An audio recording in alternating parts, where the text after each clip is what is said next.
Hello, everybody. It's a real pleasure to be here with you today and to have Rebeca Grynspan with me. Rebeca is the Ibero-American Secretary General. She heads one of the important multilateral institutions that we have in Spain that covers the Ibero-American space, which is basically all of the Ibero-American countries across the Atlantic. And we're here today because we are about to present a report that we both did, the Secretary, the Ibero-American Secretary and us, on business with purpose and the rise of the fourth sector. And thank you for finding the time to do this. And my first question is, why is this important, right? What took us to invest time and resources in studying the state of the fourth benefit sector, the fourth sector? Why is this significant when we're thinking about global affairs and the state of the economy? Why do you think this is significant and why now?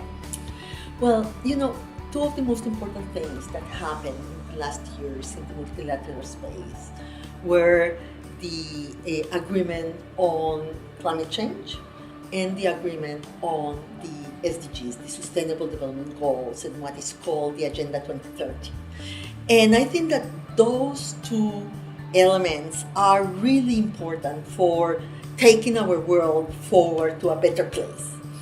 But if we don't do anything to make them happen, we will get to 2030 without our work done.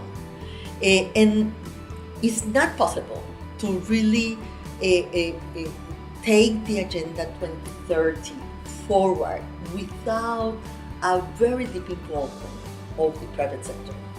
Now, if the private sector continues to do things the way they have been doing them for the last 50 years, also we won't be able to get to our goals in the agenda.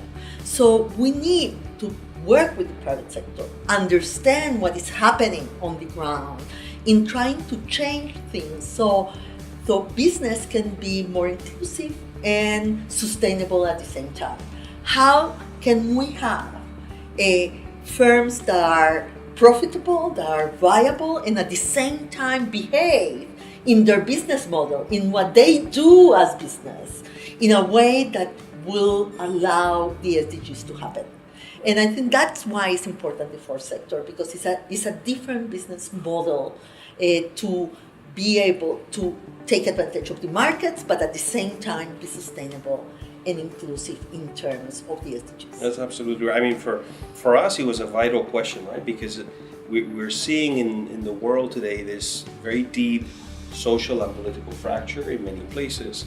And one has to wonder whether this should be having a larger impact in the way that the private sector sees its mission and fulfills its mission. And one of the answers to this question is, in fact, the fourth sector, which is a private sector that is much more committed to the 2030 agenda and to goals of sustainability and others. No, my second question, my second and final. But also, Manuel, let me say, there is a lot happening. Right. There is a need, there is a demand from business and from citizenship for this to happen. And I think that we have to help that, to have a roadmap for governments to help and to potentiate what is already happening. Actually, that's a segue to what I was going to ask, which is who's doing things right, who's a model from the point of view of governance and support and regulation of these companies and this sector, who's doing this right, at least in the Ibero-American space, that we can look to and say, actually, these people are doing a good job. Well, I think that there are good parts everywhere, but I won't say that there is somebody that we can look at as a model. Not yet.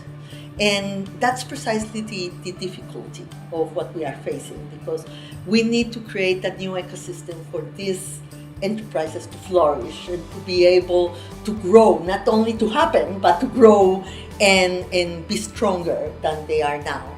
And we have bits and pieces everywhere. In Latin America, there are several governments that have been innovating in terms of different regulations and laws for social enterprises, for what they call enterprises of social impact. It's a cooperative, etc. We have a lot happening in the US and in Europe also. We have regulations in the environment on the one hand, and we have regulations in terms of rights of workers and behavior and audits for the private sector, but nothing of that is being put together. And probably what we need to do is to learn from each of these parts and be able to connect the dots to make the policy framework much stronger and viable for these enterprises. Well, this is partly the effort that we've tried to do here in a particular geographic space. Who's doing what? What's the scale of the sector? Who's doing what? Who's doing things rightly, and what other areas need improvement? But I think this is a major topic for debate now and moving forward. So thank you very much for finding the time for this, for your support in putting together this report, and thank you everybody for listening. So thank you. Bye-bye. Thank you. Bye.